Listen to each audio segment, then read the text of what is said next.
Matapos ang mga revelasyon ni Vice President Sara sa mga katiwalian ng Marcos administration at sa pagigipit nila Liza, BBM at Romualdez kay Inday Sara at ang nakatakdang pagbisita ni BBM sa United Arab Emirates, sabay nagpupumiling. Humihingi daw siya ng paumanhin kung hindi daw niya mamimit ang mga taga-United Arab Emirates na OFW. Pero mismong sa page ng College Times na mayroong 4 billion followers, sunog na sunog si BBM sa comment section. Matapos nga ang kanilang ginawang panggigipit kay Vice President Sara, ayaw nang makita ng mga OFW si BBM. Palusot na lamang ni BBM na kunwari wala siyang time makipag-meet sa mga OFW. Pero ang katotohanan, alam na niya na galit na ang taong bayan at ang OFW sa kanya. We don't need that president to meet him here in UAE. We don't like leader who don't know how to handle government. We love the Duterte government safe and secure. We don't need him here. It's just a waste of our tax money traveling abroad for what? He doesn't care our country and for us FW. Hope this man will step down. He is so weak, surrounded by corrupt First Lady and relatives. Hashtag Marcos resign. We overseas Filipino worker love Vice President Inday Sara Duterte, our next president, inshallah. We don't need him. He's the worst president in the Philippines.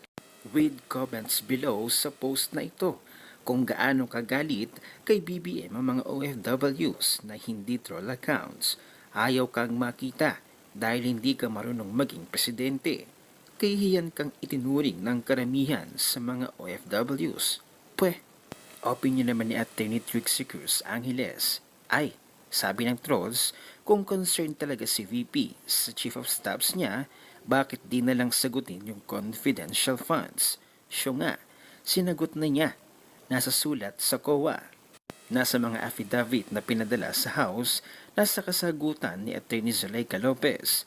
Kami pa ba ang mag-spoon feed sa inyo?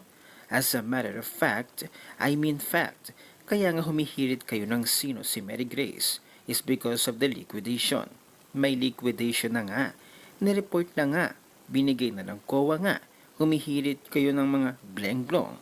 Ang sabihin ninyo, may duda kayo sa liquidation na inapprove naman ng COA nang naaayon sa Joint Memorandum Circular No. 2015-01. But duda does not a case make, meaning your doubt doesn't affect the rights of the person you are doubting. Pa-eme na lang ng mga kongresista yung papuntahin si VP sa kanila.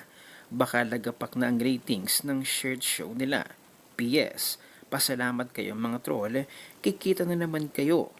Kita ng pera ngayon, makikita ang loob ng kulungan later. Hello else. At kahit nga ayaw na lang taong bayan sa pamilyang Marcos, ay heto, nagbubida-bida na naman itong Senate President Cheese Escudero na hindi pinansin ang mga mensahe ni Vice President Sara na mas pinansin pa ang tila pagbanta sa buhay ng kanyang amo. Talagang kinokonsenti nila ang garapalang katiwalian sa Marcos administration. Nabinigyan ng komento at reaction ni Mr. Will Talker, panoorin natin. Bida-bida na naman si Cheese Escudero. Basahin natin yung sum of his comment sa nangyari ngayon kay VP Inday Sara. Basahin natin.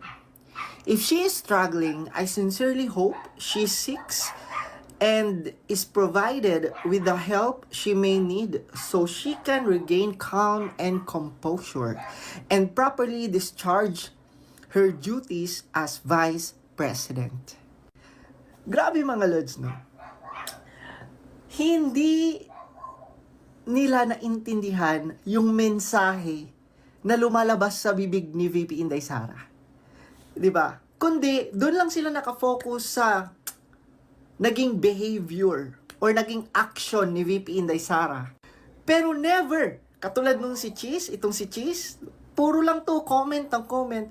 Pero never nilang, di ba, never silang naging concern doon sa mga sinasabi ni VP Inday Sara, parang hindi nila pinapansin. Pansin nyo ba mga Lods? No, parang wala silang pakialam sa sinasabi ni VP Inday Sara. Di ba?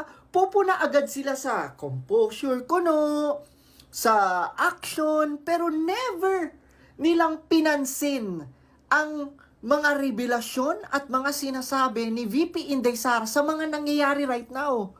Tapos na nakakatawa pa mga Lods, sasabihan nila na unstable yung kanyang mental health, di ba? Parang magpa-check up na, di ba? Pero never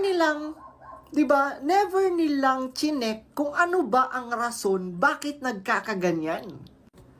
Our government has urgent and pressing concerns it must address. Tama. Matters that directly affect the lives and livelihoods of the Filipino people. It is imperative that we as public officials focus our energy and attention on resolving these issues. Dealing with the erratic and troubling behavior of a high-ranking official needlessly distracts us from attending to the urgent needs of the nation. Yun na nga, Cheese Escudero eh. Ikaw ba? Nagpe-pay attention ka ba sa kung ano ang totoong nangyayari sa bansa natin? Di ba? Sabi mo dyan, urgent needs of the nation, di ba? Maraming mga nangyayari at maraming mga kabulastugang nangyayari ngayon, Cheese Escudero. Anong ginagawa nyo? Wala, di ba? Kaya sa totoo lang mga Lods, sa mga ganito, nakikita mo talaga na walang ibang nakakakita sa katakot-takot na korupsyon at nangyayari ngayon, si VP Inday Sara lang. Kasi sila Cheese Escudero, parang wala, no? Baga, doon sila nagtaka sa action ni VP Inday Sara, pero hindi sila nagtataka bakit sinasabi ni VP Inday Sara yung mga bagay na yun. Hindi ba? Ikaw, Cheese Escudero, hindi ka ba curious sa pinaggagawa ng presidente natin, ng first lady at ng speaker? Talagang doon ka lang nakapokus sa behavior. Sabi pa niya dyan, calm and composure. Next, nung pinahawak ka ng champagne glass ng first lady, composure na yun sa'yo. Ngayong galit na ang mga taong bayan at OFW kay BBM sa kanyang ginagawang kahayupan, kabalastugan, kasama ng kanyang asawa at pinsan. Kaya patuloy na naghihirap ang Pilipinas. Hindi na maitatanggi ni BBM na sukang-suka na ang mga Pilipino